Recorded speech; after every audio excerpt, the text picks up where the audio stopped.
জয় মহর্ষি বেদব্যাস কি জয়, জয় ঋষি নর নারায়ণ দেব কি জয়, জয় মাতা সরস্বতী দেবী কি জয়, জয় রাধা দামোদর প্রভু কি জয়, নিতাই গৌর সীতানাথ প্রেমানন্দে গৌর হরি হরি।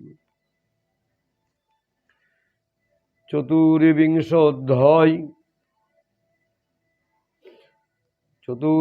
অধ্যায় পৃথুর বংশ পরায় ভং প্রেচেতা গণের প্রতি ভগবান রুদ্রের উপদেশ। মৈত্রেয় বললেন, বিদুর মহারাজ, পৃথুর পর তার পুত্র পরম যশস্বী বিজেতাস্ব রাজা হলেন। নিজের অনুজদের প্রতি তিনি অত্যন্ত স্নেহশীল ছিলেন। এই জন্য তিনি সেই চার ভ্রাতাকে রাজ্যের এক দিকেই আধিপত্য দান করলেন। মৈত্রেয় মুনি বলেন, বিদুর মহারাজ, পৃথুর উপর তার পরম যশস্বী বিজেতাস্ব নামে পুত্র, জ্যেষ্ঠ পুত্র, তিনি অনুজদের অর্থাৎ ছোটদের প্রতি অত্যন্ত স্নেহশীল ছিলেন। সেই বিজেতাস্ব যখন রাজা হলেন, অত্যন্ত স্নেহশীল ভ্রাতৃদের প্রতি, সেই জন্য তিনি সেই চার ভ্রাতাকে রাজ্যের এক দিকে আধিপত্য দান করলেন। বিজেতাস্ব তিনি হর্ষ কক্ষকে পূর্ব, ধ্রুম্য কেশকে দক্ষিণ, বৃককে পশ্চিম এবং দ্রবিণকে উত্তর দিক ভাগে রাজত্ব দান করলেন। চার ভাইকে তিনি, মোট চার ভাই, তিন ভাইকে তিনটি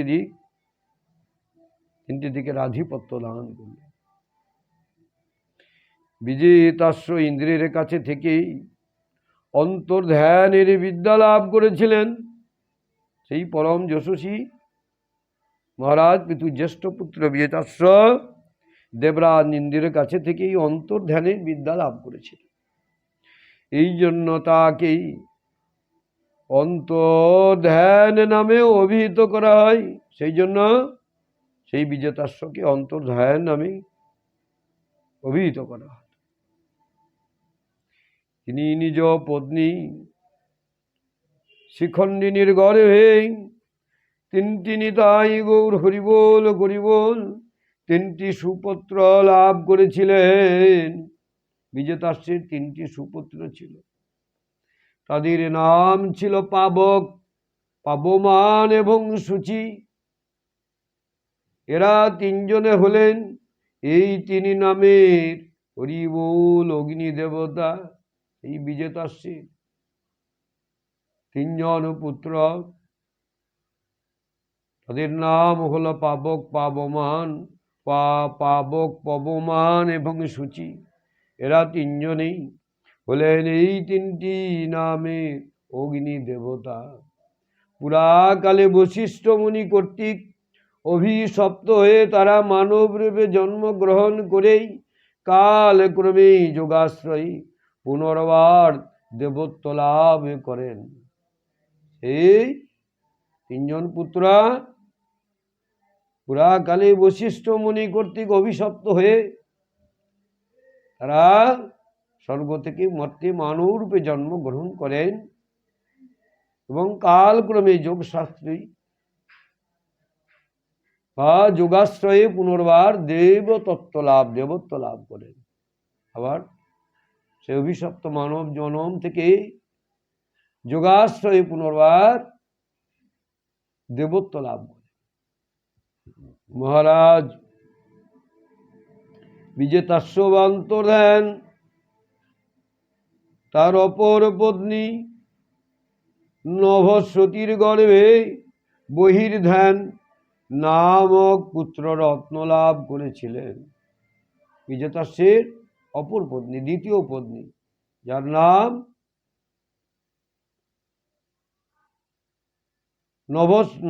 নভস্বতীর গর্ভে, নভস্বতী দ্বিতীয় পত্নী নাম, তার গর্ভে বহির্ধান নামক পুত্ররত্ন লাভ করেছিলেন। সেই বিজেতাস্য অত্যন্ত উদার মনোভাব সম্পন্ন ছিলেন। তিনি পূর্বে পিতা মহারাজ পৃথু অশ্বমেধ যজ্ঞের সময়ে ইন্দ্রিয় অশ্বহরণ করেছেন জেনেও ইন্দ্রকে বধ করেননি। অত্রিমুনি কর্তৃক প্রেরচিত হওয়ার সত্ত্বেও অত্রিমুনি বধ করতে বলেছিলেন, কিন্তু বিজেতাস্য ইন্দ্রের যজ্ঞস্ব হরণ করেছেন জেনেও তিনি দেবরাজ ইন্দ্রকে বধ করেন। মহারাজ বিজেতাস্য কর গ্রহণ, দণ্ড প্রদান, শুল্ক আদায় প্রভৃতি রাজার কর্তব্য কর্মসমূহ অত্যন্ত কঠোর এবং পরপীড়া জনক মনে করে এক দীর্ঘকালীন যজ্ঞে দীক্ষিত হওয়ার ছলে রাজকার্য পরিত্যাগ করলেন। মহারাজ বিজেতাস্য কর গ্রহণ, দণ্ড প্রদান, শুল্ক আদায় প্রভৃতি রাজ্যের কর্তব্য কর্মসমূহ অত্যন্ত কঠোর এবং পীড়াজনক মনে করতেন। কর গ্রহণ করা, দণ্ড প্রদান করা, শুল্ক আদায় করা প্রভৃতি রাজ্যের কর্তব্য কর্ম এগুলো রাজাকে করতেই হয়, কিন্তু অত্যন্ত কঠোর মনো পীড়াদায়ক তার কাছে এগুলি। সজ্জন তো, এগুলি তার কাছে পীড়াদায়ক হয়ে উঠল। তাই পীড়াজনক মনে করি এক দীর্ঘকালীন যজ্ঞে দীক্ষিত হওয়ার ছলে রাজকার্য তিনি পরিত্যাগ করলেন। যজ্ঞে দীক্ষিত হওয়ার ছলে রাজকার্য পরিত্যাগ করলেন। যজ্ঞ কার্যে ব্যাপৃত থেকেও সেই আত্মজ্ঞানী রাজা ভক্তি বিপজ্জনক পূর্ণ পরমাত্মার আরাধনা করে, যজ্ঞ কার্যেই ব্যাপৃত থেকেও সেই আত্মজ্ঞানী রাজা ভগবত বিপদ ভঞ্জন, অর্থাৎ শ্রী মধুসূদন যিনি গোবিন্দ তিনি বিপদ ভঞ্জন। তাই সেই আত্মজ্ঞানী রাজা ভগবত বিপদ ভক্ত বিপদ ভঞ্জন, এই ভক্তের বিপদ ভঞ্জন নাশ করতে পারেন বিপদ। এই ভক্ত বিপদ ভঞ্জন পূর্ণ পরমাত্মার আরাধনা করে, অর্থাৎ ভগবত আরাধনা করে সুদৃঢ় সমাধি যোগেই ভগবানের দিব্যলোক লাভ করেছিলেন, অর্থাৎ তিনি সাকল্য মূর্তি লাভ করেছিলেন সমাধি যোগে। বিদুর হরিধানের পত্নী হবিধানী, বিদুর হবিধানের পত্নী হবিধানী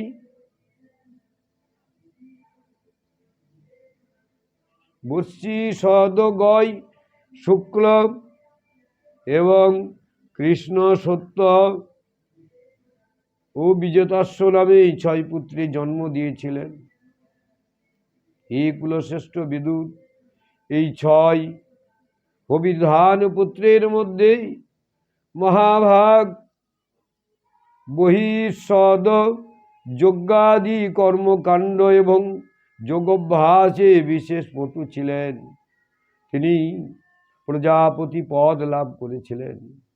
তিনি একটির পর একটি যজ্ঞভূমি পর পর এত যজ্ঞের অনুষ্ঠান করেছিলেন যে এই সমগ্র ভূমি তার যজ্ঞের প্রাচীন অগ্রম কুশরাজির দ্বারা ব্যাপ্ত হয়ে গেছিল। পূর্ব দিকের অগ্রভাগ স্থাপন করে বিস্তৃত, সেই সমগ্র ভূমি, এই সমগ্র ভূমি তার যজ্ঞের প্রাচীন অগ্র কুশরাশি দ্বারা পরিব্যাপ্ত হয়েছে। এর ফলে তিনি পরবর্তীকালেই প্রাচীন বহির নামে বিখ্যাত হয়েছিলেন। ব্রহ্মার উপদেশে রাজা প্রাচীন বহি সমুদ্রের কন্যা শত দ্রুতিকে বিবাহ করেছিলেন। ব্রহ্মার উপদেশে রাজা প্রাচীন বহির সমুদ্রের কন্যা শত দ্রুতিকে বিবাহ করেছিলেন। সর্বাঙ্গ সুন্দরী কিশোরী শতদ্রুতি যখন বস্ত্র অলঙ্কার আদিতে সুসজ্জিত হয়ে বিবাহ মণ্ডপে অগ্নি প্রদক্ষিণ করছিলেন, তখন তাকে দেখে মোহিত হয়ে স্বয়ং অগ্নিদেব তার প্রতি কামনা পোষণ করেছিলেন। যেমন তিনি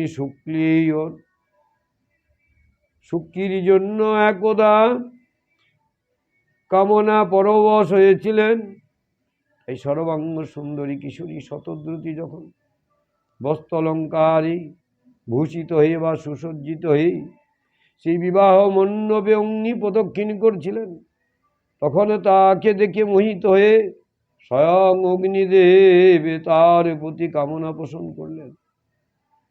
যেমন তিনি সুখীর জন্য একদা কামনা পরবশ হয়েছিলেন। নববিবাহিত শতদ্রুতি তার চরণ নূপুরের ঝঙ্কারে সর্বদিকে দেবতা অসুর গন্ধর্ব মুনি সিদ্ধ মনুষ্য এবং নাগ সকলকেই বশীভূত করে ফেলেছিলেন। সেই বিবাহিতা শতদ্রুতি তার চরণে নূপুরের ঝঙ্কারে সর্বদিকে দেবতা অসুর গন্ধর্ব মুনি সিদ্ধি মনুষ্য এবং নাগগণ সকলকে বশীভূত করে ফেলেছিল। শতদ্রুতির গর্ভে প্রাচীন বহির প্রেচতা নামে 10টি পুত্রের জন্ম হয়। এদের সকলের একই নাম, এদের আচরণ একই প্রকার ছিল। এরা সকলেই মহান ধর্মজ্ঞ ছিলেন। এরা প্রাচীন বহির প্রেচেতা নামে 10টি পুত্রেই জন্ম দেন। এদের সকলে একই নাম ছিল, এরা আচরণে একই রকম ছিলেন। এরা সকলেই মহান ধর্মজ্ঞ ছিলেন।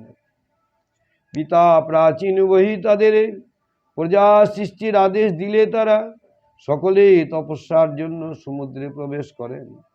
সেখানে তারা 10,000 বছর তপস্যার ফলদাতা শ্রীহরির অর্চনা করেছিলেন। সর্বত্রই অনাদিরাদি গোবিন্দ, তার অর্চনা ছাড়া কোনো অর্চনা করা মহানের সম্ভব নয়। কেমন করছেন, কেমনভাবে করছেন গো প্রাচীন বহি। পিতা যখন প্রজা সৃষ্টির আদেশ দিলে কি হবে, তখন তারা সকলেই তপস্যার জন্য সমুদ্রে প্রবেশ করলেন। প্রজা সৃষ্টিতে তাদের অনিচ্ছা জন্মালো, তাই সমুদ্রে প্রবেশ করলেন। সেখানে তারা 10,000 বছর তপস্যার ফলদাতা শ্রীহরির ভগবানের অর্চনা করেছিলেন। তপস্যা আচরণের জন্য যাওয়ার সময় পথেই ভগবান মহাদেব তাদের দর্শন দিয়ে কৃপা করে যে তত্ত্বের উপদেশ দিয়েছিলেন, তারা একাগ্র হৃদয়ে তারই ধ্যান জপ এবং পূজায় রত ছিলেন। যখন তপস্যা আচরণের জন্য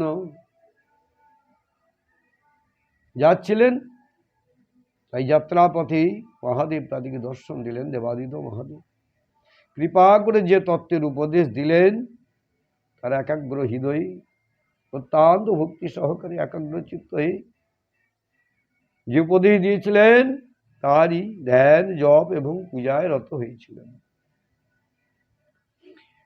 বিদুর বললেন, ব্রহ্মনিষ্ঠ মুনিবর, প্রেচেতাগণের কিভাবে পথিমধ্যে মহাদেবের সঙ্গে মিলন হলো এবং তার প্রতি প্রসন্ন হয়ে তাদের প্রতি প্রসন্ন হয়ে ভগবান হর কি উপদেশ দিলেন, সেই তাৎপর্যপূর্ণ বিষয়ে দয়া করে আমাকে বলুন।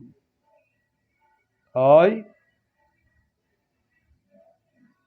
ভক্ত বিদুর বললেন, হে ব্রহ্মনিষ্ঠ মুনিবর, বললেন প্রেচেতাগণ কিভাবে পথমধ্যে মহাদেবের সঙ্গে যোগাযোগ করলেন, বা মহাদেবের সঙ্গে তাদের কিভাবে মিলন হল। তাদের প্রতি হর অর্থাৎ মহেশ্বর দেবাদিত মহাদেব কি উপদেশ দিলেন, সেই তাৎপর্যপূর্ণ উপদেশ দয়া করে আমাকে বলুন। ব্রহ্মর্ষি দেহধারীদের পক্ষেই শিবের সঙ্গে মিলন অত্যন্ত কঠিন, অন্যদের কি কথা? দেহধারীদের পক্ষে শিবের সঙ্গে মিলন অত্যন্ত কঠিন, অন্যদের কি কথা? মুনিগণ পর্যন্ত সর্বাশক্তি ত্যাগ করে তাকে পাওয়ার জন্য নিরন্তর তার ধ্যানে রত থাকেন, কিন্তু সহজে তাকেই পান না। বললেন মুনিগণ পর্যন্ত সর্বাশক্তি ত্যাগ করে তাকে পাওয়ার জন্য নিরন্তর তার ধ্যানে রত থাকেন মুনিগণ, কিন্তু তাকে সহজে পান না। যদিও ভগবান শঙ্কর আত্মারাম, তার নিজের জন্য কিছু করার বা পাওয়ার নেই, তবুও এই লোক সৃষ্টি রক্ষার জন্য তিনি নিজের ঘোড়ারূপ শক্তি, ঘোড়ারূপ শক্তির সঙ্গে সর্বত্র বিচরণ করেন। যদিও ভগবান শঙ্কর আত্মারাম, তিনি তার নিজের জন্য করার বা পাওয়ার, যিনি আত্মারাম তার আর পাওয়ার কি আছে বা করার কি আছে, তবুও তিনি এই লোক সৃষ্টি রক্ষার জন্য কি করেন? সৃষ্টি রক্ষার জন্য তিনি ঘোড়া রূপা শক্তি বা শিবার সঙ্গে সর্বত্র বিচরণ করেন। মৈত্রেয় বললেন বিদুর, সাধু স্বভাব প্রেচেতাগণ পিতার আদেশ শিরোধার্য করে তপস্যার জন্য উন্মুখ হৃদয়ে পশ্চিম দিকে যাত্রা করলেন। বললেন বিদুর, সাধু স্বভাব সম্পন্ন প্রেচেতাগণ সেই পিতার আদেশ শিরোধার্য করে তপস্যার জন্য উন্মুক্ত হৃদয়ে পশ্চিম দিকে যাত্রা করলেন। কিছু দূর যাওয়ার পর তারা প্রায় সমুদ্রের মতো বিশাল একটি সরোবর দেখতে পেলেন।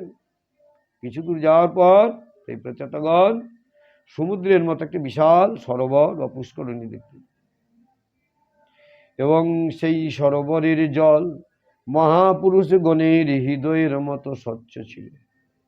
সরোবরের জল এত সুন্দর মনোরম ছিল যা মহাপুরুষ গণের হৃদয়ের মতো স্বচ্ছ, এবং জলচর জীবগণ সেখানেই সানন্দে ক্রিয়া করছিল। দেখা গেল জলচর জীবগণ আনন্দে মত্ত হয়ে ক্রিয়া করছে। সেখানে নীল ও রক্তবর্ণ পদ্ম রাত্রে দিনে ও সায়ংকালে বিকাশশীল পদ্ম তার যথাক্রমে উৎপল, হরিবোল, অম্ভোজ এবং কল্লার, হরিবোল হরিবোল। এখানেই নীল রক্ত বর্ণের পদ্ম রাত্রে এবং দিনে এবং সায়ংকালে বিকশিত হতো। পদ্ম এবং ইন্দ্রিয়বর আদি অন্যান্য বহুবিধ জলজ শোভা পাচ্ছিল।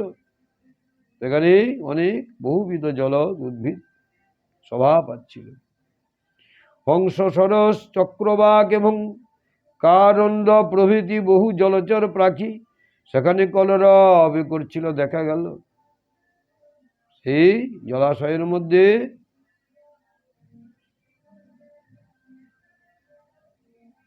নীল রক্তবর্ণ পদ্ম দিনে ও সায়ংকালে বিকশিত হতো, আর বহুবিধ জলজ শোভা পাচ্ছিল সেই জলের মধ্যে।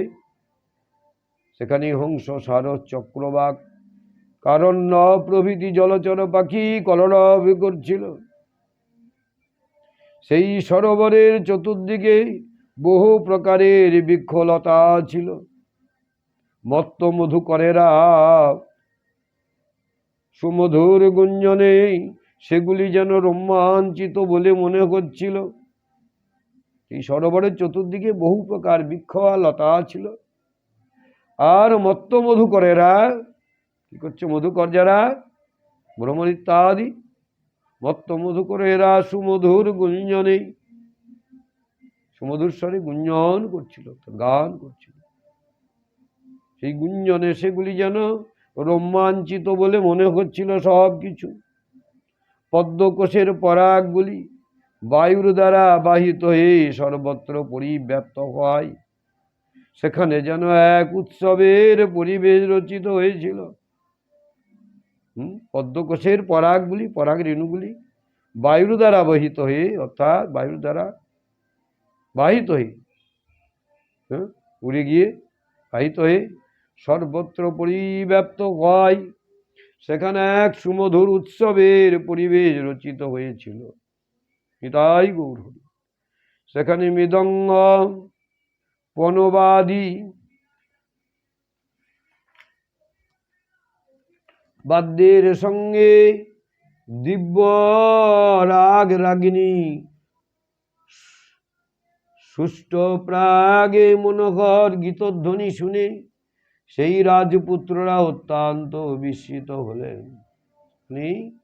বাদ্যের সঙ্গে রাগ রাগিনীর সুষ্ঠ প্রয়োগে মনোহর গীতধ্বনি শুনে সেই রাজপুত্রগণ কি করলেন গো?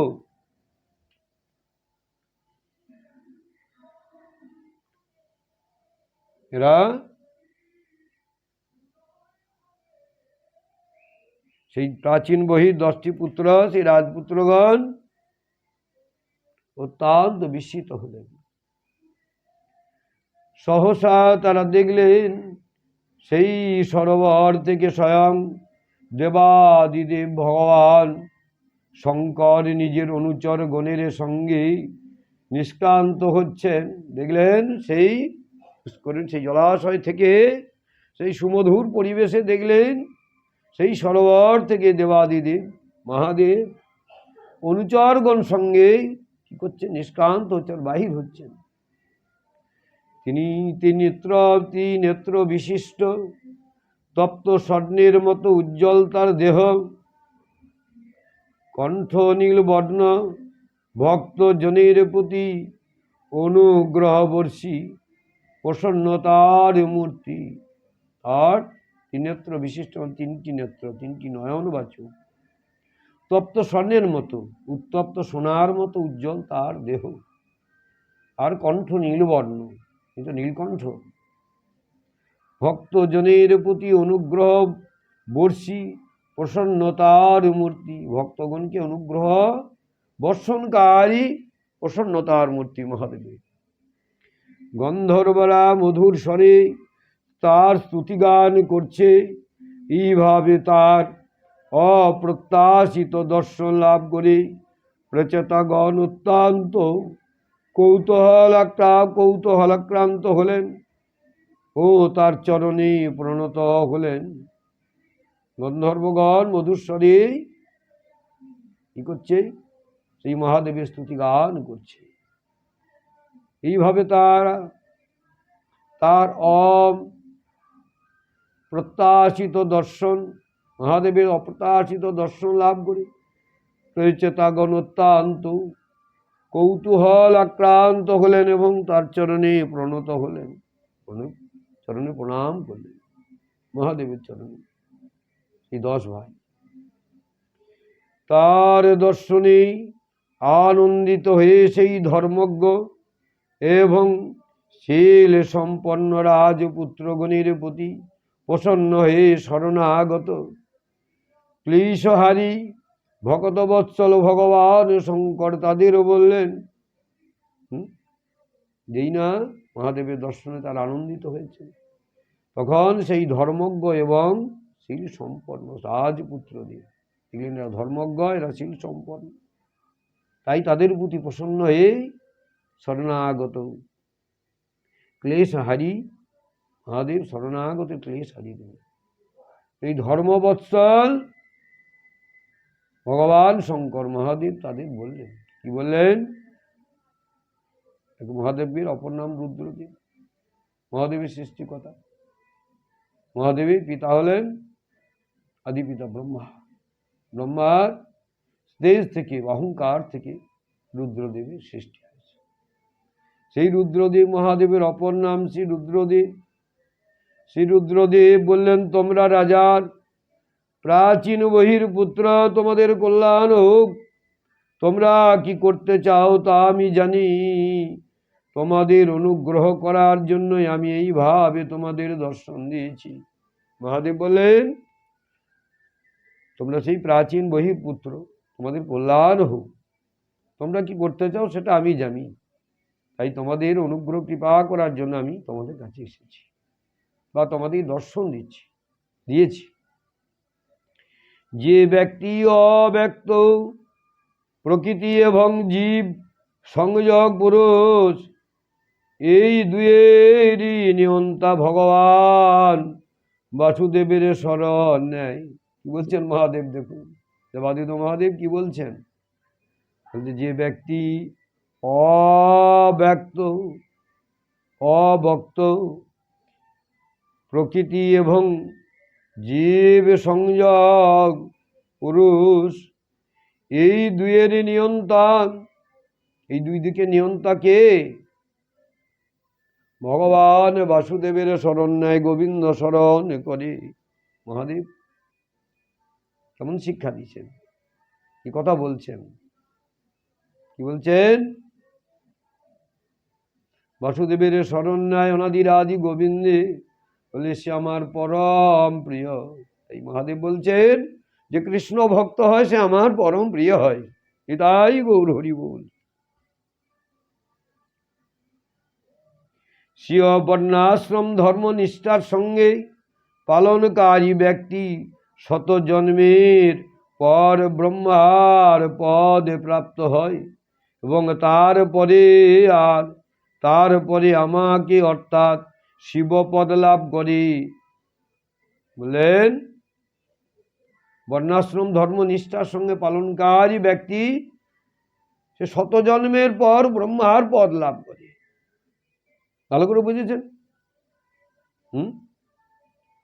বলেন বর্ণাশ্রম নিষ্ঠার সঙ্গে কোনো ব্যক্তি পালনকারী ব্যক্তি শত জন্মের পর সে ব্রহ্মার পদ লাভ করে। আর এবং তারপরে আমাকে, মহাদেব বললেন আমাকে অর্থাৎ আমার পদ শিব পদ লাভ করে। তারপর ব্রহ্মার পদ প্রথম পদ, দ্বিতীয় পদ শিবের পদ। কিন্তু যে ব্যক্তি ভগবানের প্রতি অনন্য ভক্তিশীল, বড় দুর্লভ কথা গো। মহাদেব বলছেন, কি বলছেন গো? যে ব্যক্তি ভগবানের প্রতি অত্যন্ত ভক্তিশীল, সে মৃত্যুর পরেই অচিরাত ভগবান বিষ্ণুর সেই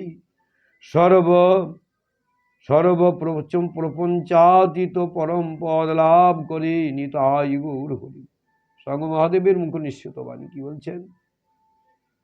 বলছি যে ব্যক্তি ভগবানের প্রতি অনন্য ভক্তিশীল, গোবিন্দ চরণী বা ভগবানের প্রতি অনন্য ভক্তিশীল, সে মৃত্যুর পরে অচিরাত ভগবান বিষ্ণুর সর্বপ্রপঞ্চাতীত পরম পদ লাভ করে, বিষ্ণুর পদ লাভ করে।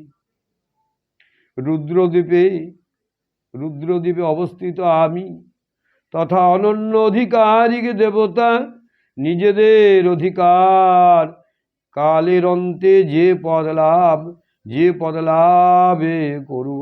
বলে আমি রুদ্ররূপে অবস্থিত আমি, স্বয়ং মহাদেব বলছেন আমি রুদ্ররূপে অবস্থিত আমি তথা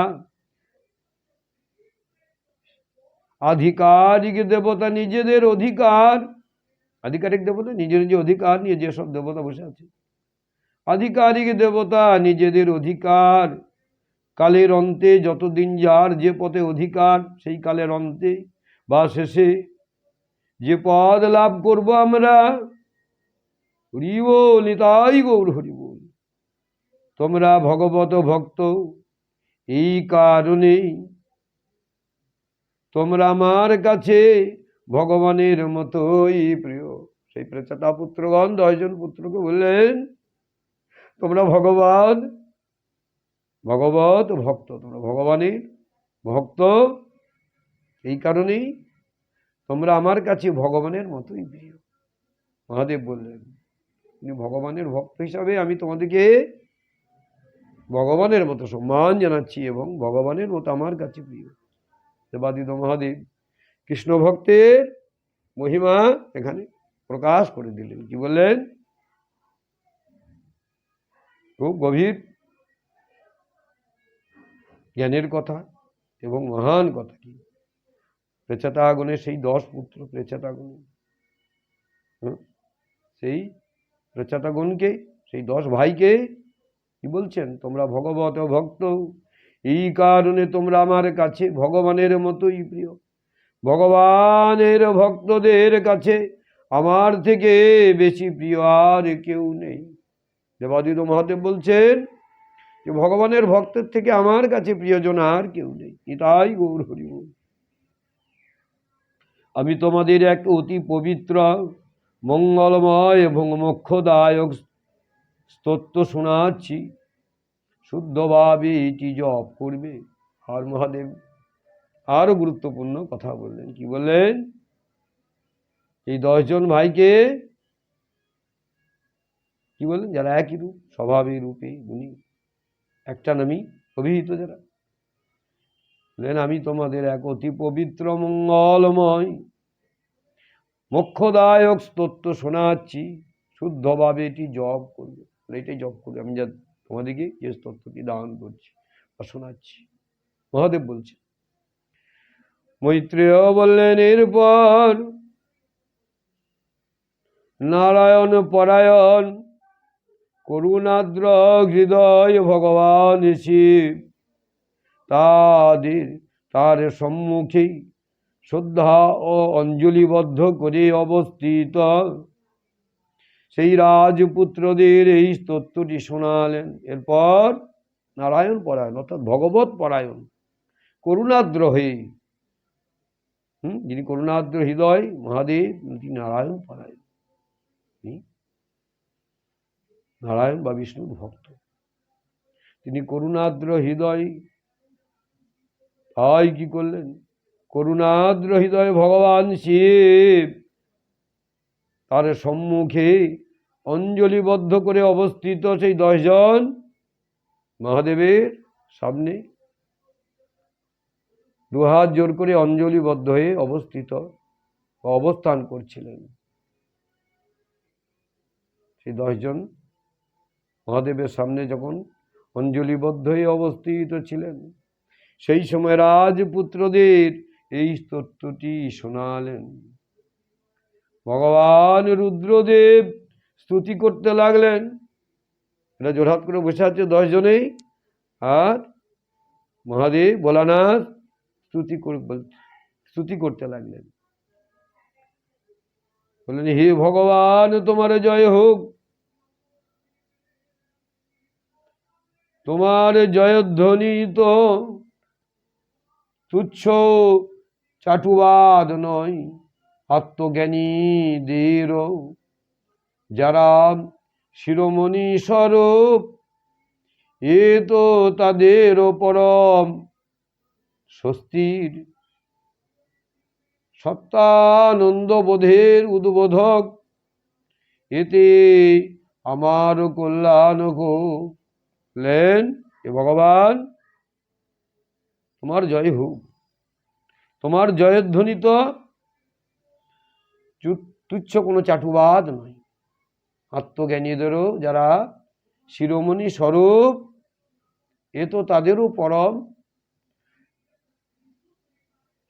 স্বস্তির এবং সত্যানন্দ বোধের উদ্বোধক, এতে আমারও কল্যাণ হোক। আনন্দ স্বরূপ তুমি নিত্যই আনন্দ রসের মগ্ন হয়ে রয়েছ। কি বলছেন? কথা হচ্ছে ভগবান বাসুদেব বা গোবিন্দের সম্পর্কে বলছেন। মহাদেব এই কথা বলে এদিকে জানাচ্ছেন বা শোনাচ্ছেন, এইগুলা এই স্তুতি করতে বলছেন। এইভাবে মহাদেব করছেন স্তুতিটা এই 10 জনের জন্য, যে তোমরা আমি যেমন স্তুতি করছি এইভাবে। তাই বলছি আনন্দ স্বরূপ তুমি নিত্য আনন্দ রসে মগ্ন হয়ে রয়েছ, গোবিন্দের জন্য বলছে। তোমার জয়গান তাই তোমার পক্ষেই অকিঞ্চিত কর, ভক্তদের তা নব নব মাধুর্য আস্বাদনের হেতু। তোমার জয়গান তাই তোমার পক্ষে অকিঞ্চিত কর, ভক্তদের তা নব নব মাধুর্য আস্বাদনের হেতু।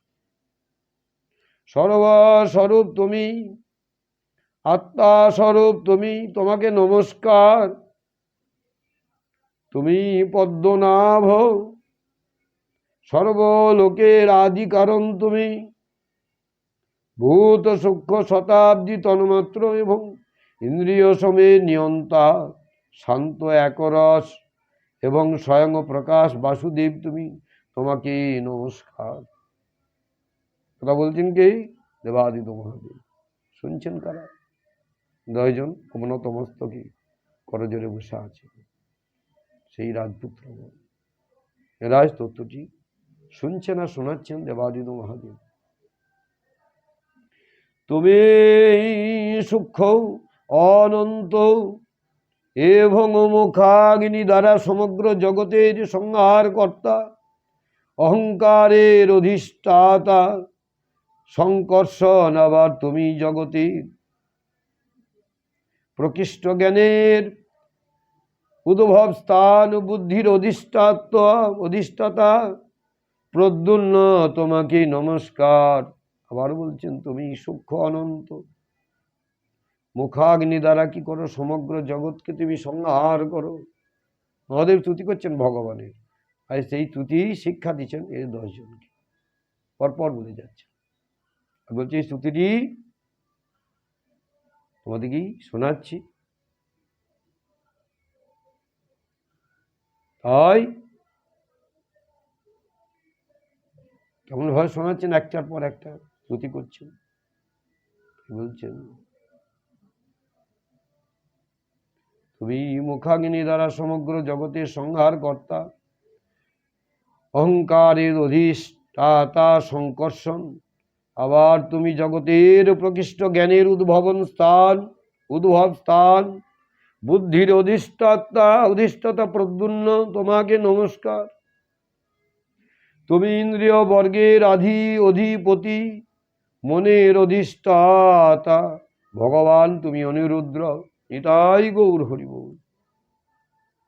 বারবার তোমাকে নমস্কার। তুমি নিজ তেজে জগৎকেই ব্যপ্ত করে সূর্যরূপে অবস্থিত, পূর্ণ স্বরূপ তুমি। তাই তোমার ক্ষয় বৃদ্ধি কিছুই নেই। হে গোবিন্দ, তোমাকে নমস্কার। মহাদেব স্তুতি করছে, আর এদিকে সেই স্তুতি শেখাচ্ছে। বললেন কি? তুমি ইন্দ্রিয় বর্গের অধিপতি, মনের অধিষ্ঠাতা ভগবান অনিরুদ্র তুমি। বারবার তোমাকে নমস্কার। তুমি নিজের তেজে জগৎকে ব্যপ্ত করে সূর্যরূপে অবস্থিত, তুমি সূর্যরূপে অবস্থান করছো নিজের তেজে জগৎকে ব্যপ্ত করে।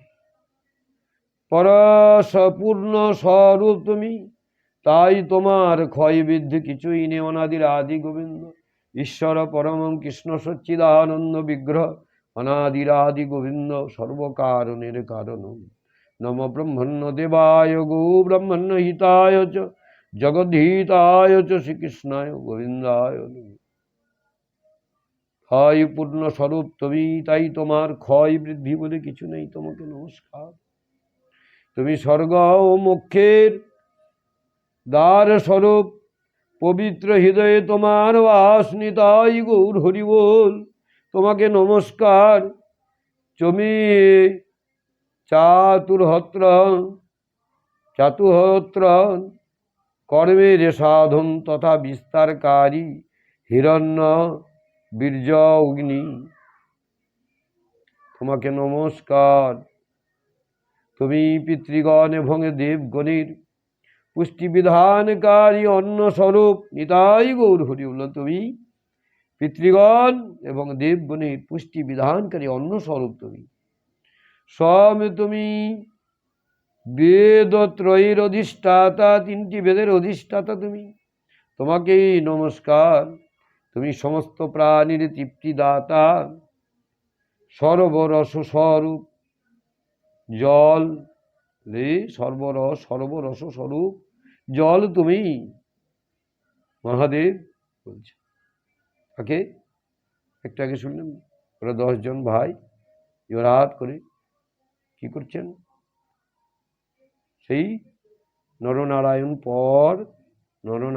পরায়ণ করুণাদ্র মহাদেব শিবের সম্মুখে কি করছেন? অঞ্জলি জোড়হাত করে বসে আছে।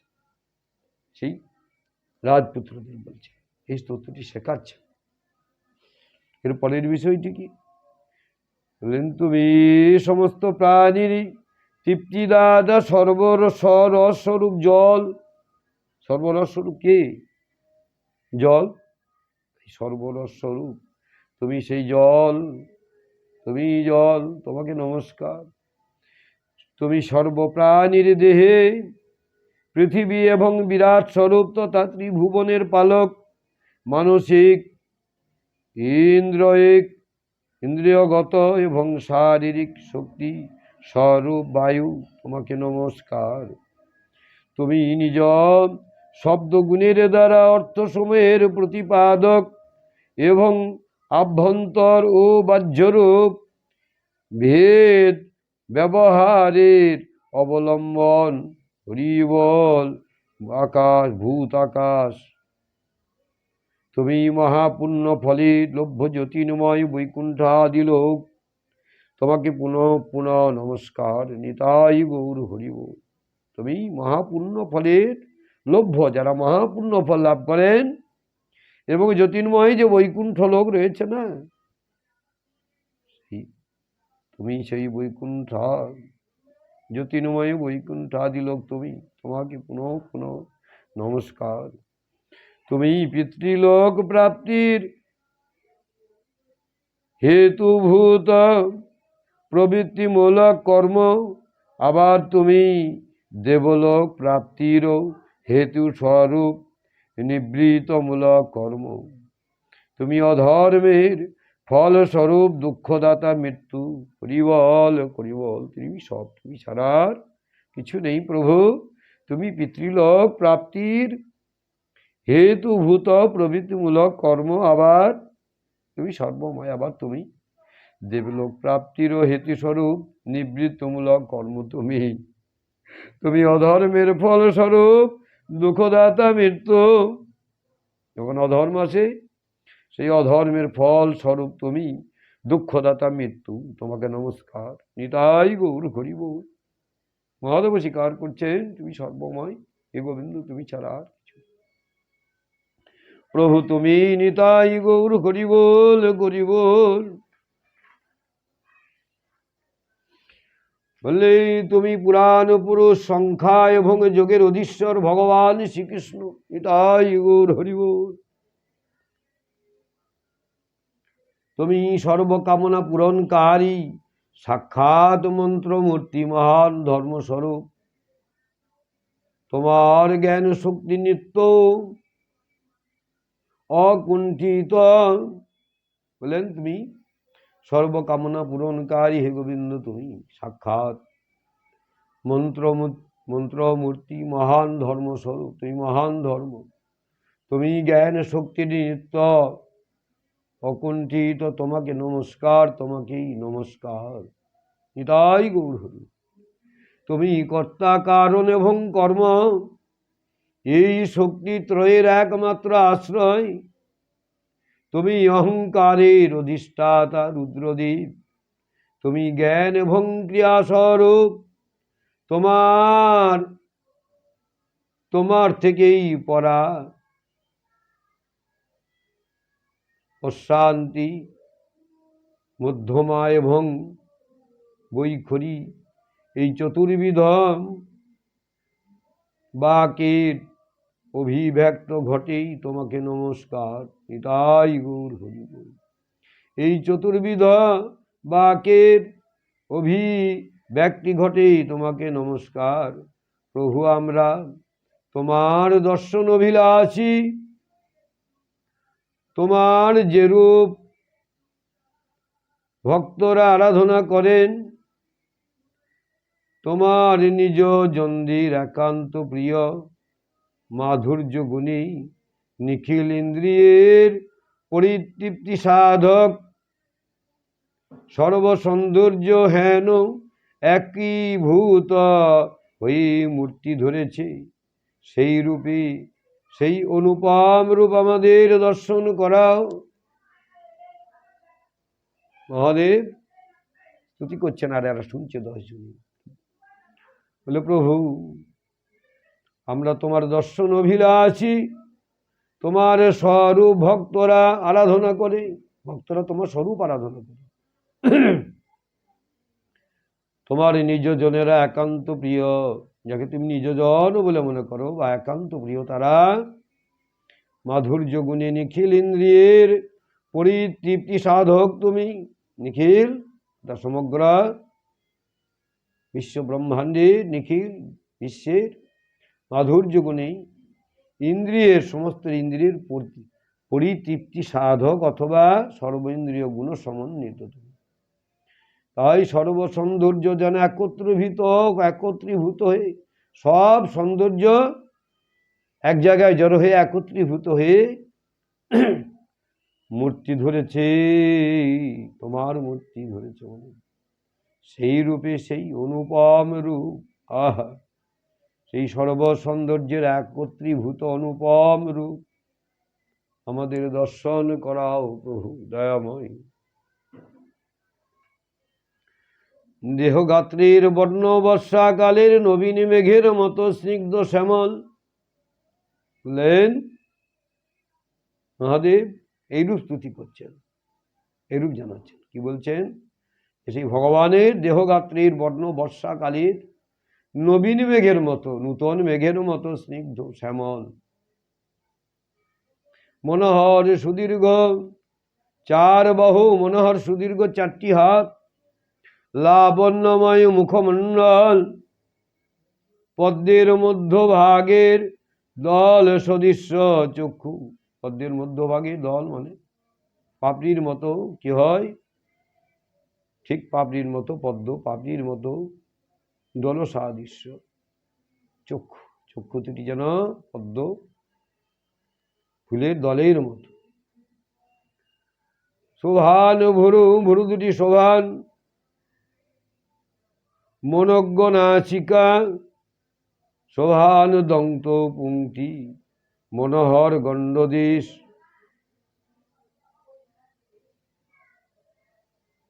সমান আকারে সুগঠিত কর্ণ যুগল, দুটি কর্ণ সমান। সবই শোভার আধার, সবই যেন শোভার আধার, শোভার উৎপত্তি স্থল।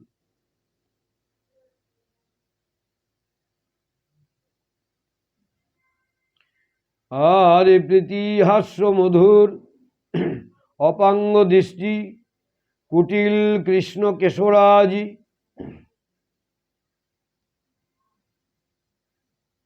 পদ্ম পরাগের মতো উজ্জ্বল পীত বসন, পত্র পরাগের মতো, পদ্ম পরাগের যে রূপ ভগবান গোবিন্দের বা বিষ্ণুর পীত বসন তদ্রূপ।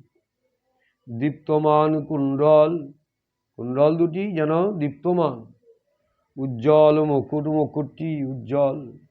কঙ্কন হার নূপুর মেঘলা প্রভৃতি অলঙ্কার। হরিবোল হরিবোল। কঙ্কন হার আর চরণে নূপুর আর মেঘলা প্রভৃতি অলঙ্কার। শঙ্খ চক্র গদা পদ্ম বনমালা। আর কি? শঙ্খ চক্র গদা পদ্মধারী, বনমালা ও বহুমূল্য মণি সমূহের শোভায় সম্পন্ন সেই রূপ। শুধু বনমালা নয়, বহুমূল্য মণি স্বরূপ শোভায় সম্পন্ন সেই রূপ, ভগবানের রূপ। সিংহের মতো দৃঢ় শক্তিশালী স্কন্ধে সেই মূর্তির অলঙ্কারের দীপ্তি ছটা। গ্রীবাদেশে কৌস্তুমণির অমল কান্তি। সিংহের মতো দৃঢ় শক্তিশালী স্কন্ধে, স্কন্ধ দুটি যেন সিংহের মতো শক্তিশালী। সেই মূর্তির অলঙ্কারের দীপ্তি ছটা গ্রীবাদেশে কি হচ্ছে? কৌস্তুমণির অমল কান্তি। লক্ষ্মী দেবীর নিত্য নিবাসের সমুজ্জ্বল শিবৎস চিহ্ন সমন্বিত শ্যাম বর্ণ বক্ষ দেশ। আর কি? লক্ষ্মী দেবীর নিত্য নিবাস স্থল ভগবান বিষ্ণুর বাম বক্ষস্থল, তাই তো এখানে বলা হয়েছে। তাই গ্রীবাদেশে কস্তুমণি অমল কান্তি, কস্তুমণি শোভা অমল কান্তি। আর লক্ষ্মী দেবীর নিবাসস্থল সমুজ্জ্বল শ্রীবৎস চিহ্ন সমন্বিত শ্যাম বর্ণ বক্ষ দেশ। শ্রীবৎস চিহ্ন মানে ভৃগুপদ চিহ্ন, ভৃগুপদ চিহ্ন সমন্বিত শ্যাম বর্ণ বক্ষ দেশ, শ্যামল বর্ণ বক্ষ দেশেই ভৃগুপদ চিহ্ন, যার কাছে স্বর্ণরেখা যুক্ত নিকষ প্রস্তর লজ্জা পায়। ভগবান গোবিন্দের বক্ষস্থলী নিত্য নিবাস স্থল হচ্ছে লক্ষ্মী দেবী বাম বক্ষস্থলী। গ্রীবাসে কস্তুমণি অমলকান্তি আর সমুজ্জ্বল, ঠিক সমানভাবে উজ্জ্বলিত কি শিবস্ত্র চিহ্ন সমন্বিত শ্যাম বর্ণ শ্যামল বর্ণ বক্ষ দেশ, যার কাছে স্বর্ণ রেখা যুক্ত নিকষ প্রস্তর লজ্জা পায়। স্বর্ণরেখা যুক্ত নিকষ প্রস্তর, যার উজ্জ্বলতা মানে অকল্পনীয়, সেই নিকষ প্রস্তর লজ্জা পায়। গোবিন্দের বক্ষ দেশ দর্শন, সেই কথা বলা হয়েছে। মনোহর সেই মূর্তির ত্রিবলি রেখা যুক্ত অসত্যপত্ত সদৃশ্য উদরের সৌন্দর্য, শ্বাস গ্রহণ ত্যাগের ফলে চঞ্চল রূপ যেন আর মনোহারী আবর্তের মতো গভীর, শুভতুল্য নাভি যেন নিজের থেকে উৎপন্ন বিশ্বকে পুনরায় নিজের ভিতরে প্রত্যাকর্ষণে উদ্যত। নিতাই গৌর হরি বল। বলে মনোহর সেই মূর্তি ত্রিবলি রেখা যুক্ত, ত্রিবলি রেখা যুক্ত কি অসত্যপত্র, ত্রিবলি রেখা যুক্ত, তাই অসত্যপত্র সদৃশ্য উদরের অসত্যপত্রের মতো উদরের শ্বাস গ্রহণ করছেন প্রভু, আর ত্যাগের ফলে গ্রহণ ও ত্যাগের ফলে চঞ্চল রূপে যেন আরো মনোহারী, এই চঞ্চল রূপ যেন আরো মনোহারী অপূর্ব শোভা দর্শন আছে। আর কি হচ্ছে? আবর্তের মতো শ্বাস গ্রহণ এবং শ্বাস ত্যাগ মনোহারী আবর্তের মতো, আবর্ত মানে ঘূর্ণিত হচ্ছে, আবর্তের মতো গভীর শুভতুল্য নাভি যেন নিজের থেকে কি করছে, যেখান থেকে নিজের থেকে উৎপন্ন বিশ্বকে পুনরায় নিজের ভিতরে প্রত্যাক আকর্ষণ করছেন। কারণ সারা বিশ্ব ব্রহ্মাণ্ড উৎপত্তি স্থল হল ভগবানের নাভি দেশ থেকেই ব্রহ্মার সৃষ্টি হয়, অর্থাৎ এইটাই উৎপত্তি স্থল। সেই নাভি সরোবর, নাভি হ্রদ থেকে নাভি সরোবর উত্থিত হয়ে যিনি বিশ্ব ব্রহ্মাণ্ডকে সৃষ্টি করছেন, যার ইচ্ছায় বিষ্ণুর ইচ্ছায় সৃষ্টি হচ্ছে বিষ্ণু নাভিপদ্ম থেকে, এবং বিশ্বকে সৃষ্টি করছেন সেই চতুর্মুখী ব্রহ্মা, সেখান থেকে উৎপন্ন হয়েছে ব্রহ্মা। তাই উৎপন্ন বিশ্বকে পুনরায় নিজের দিকেই প্রত্যাকর্ষণ করছেন। আবার আকর্ষণ, প্রত্যাকর্ষণ মানে ফিরিয়ে আনা, ফিরিয়ে আনার মতো আকর্ষণে উদ্যত সেই দিব্য বিগ্রহের হরিবোল শ্যাম কোটি দেশে, দিব্য বিগ্রহের বা দিব্য মূর্তির শ্যাম কোটি দেশে পীতাম্বর এবং সুবর্ণ মেঘলার দুটি যেন অধিকতর উজ্জ্বল।